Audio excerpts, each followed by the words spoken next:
Good. And what are we dividing by? 1. Exactly. Now, this is way easier to solve, right? So tell me what's the answer. Collectively, 24, 30. yes. 20, D, right? All right. Questions about this one? Awesome. So the following shows histograms. It's easy question, but if you don't understand or miss that lecture in class, which one's Gaussian? D. D, good. The one that looks like a bell is Gaussian. Just throwing it out there. Which one is the most precise? A. B, good, good. All right. Oh, and on that note, which one has approximately even mean, medians, and modes? A. Oh, it's D. It's the Gaussian one. Don't get tripped up with that. Yeah, this is a good one. This is an easy one. Steam engine burns coal at a rate of 167 pounds per hour. Coal's been heating with a value of 13,000 BTUs per pound. If the engine is at an efficiency, we haven't done efficiency in a bit, of 25%, calculate the power output in kilowatts. Equation.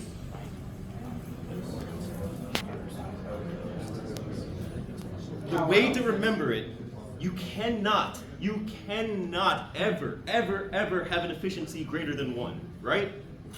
If that is the case, you cannot have more energy out of a system than energy into a system, correct?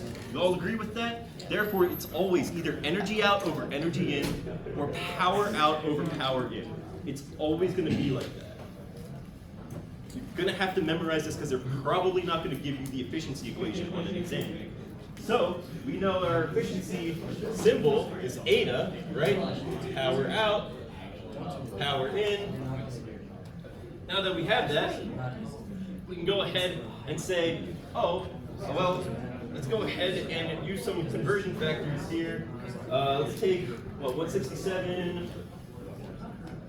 I don't want to block it with circles over here. Let's 167 pounds per hour.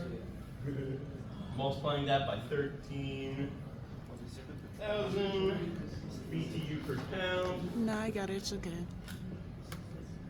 And we actually have a conversion factor here, which is very nice. In 1 watt, about 3.41 BTU per hour. You solve it out, you end up getting watts here. But we know this is what? Power out or power in?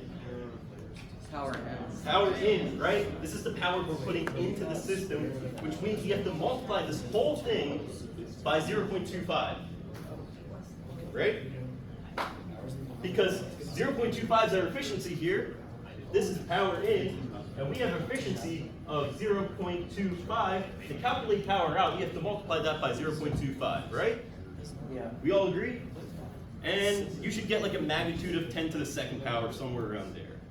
And if you got that, you're probably going to get the answer right. Why? Because most times on this exam, like the way they do the answers, there's like one correct answer is going to be to a certain power of what the actual correct answer should be. Okay? Yes.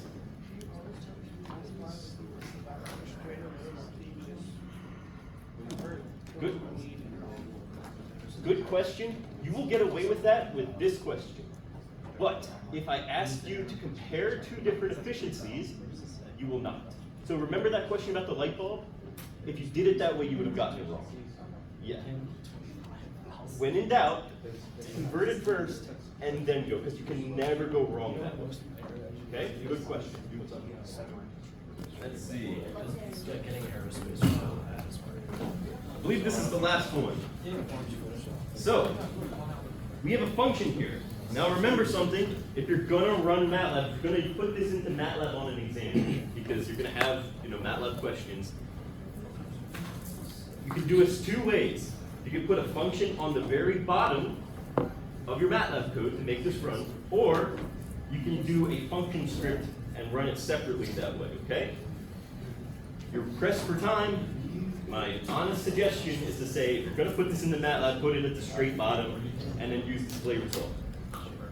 But let's see if we can't do this on the top of your head, okay? Of like arrays and finding which element in arrays has nothing to do about this. When we see our my function over here, and we know that our function is being called this way from this, our my function, we know that we're putting our input at 6, we can start checking what's going to be actually being done. Notice we have a bunch of conditionals here. No loops, just conditionals. So we take our first variable, which is now stored as x, at 6, and we're checking if x is less than -1, or if x is equal to 6, right? It's equivalent, I should say, to 6. And guess what? Lo and behold, it is, right? So now we can take 6 squared minus 1 and store it as our first y. That's going to be our first y being stored, right? You're going to realize something really funny here. If we also have -2, right? And we plug that -2 into x, we also can store it over here and see, is -2 less than -1? Yes. All the rest of this is complete hogwash. We just did this to confuse you. This is a red herring. The only thing we really needed was that first statement right there, right? And if you add those two together, you should get 38. Charge it. Make sure you have already opened MATLAB before the exam starts so that MATLAB is ready and available, so that you have it, just in case. Anything that you see on the exams that we gave you, on the practice exams that you think is off, please do your best to send it to my email, okay? So I can go ahead and either get rid of it, or we can go ahead and alter it if it's easy enough to alter, okay? Good luck, man. A couple more things, calculators allowed. If you'd like, and I encourage you to, bring some scrap sheets of paper, we'll allow it. Let's see what else.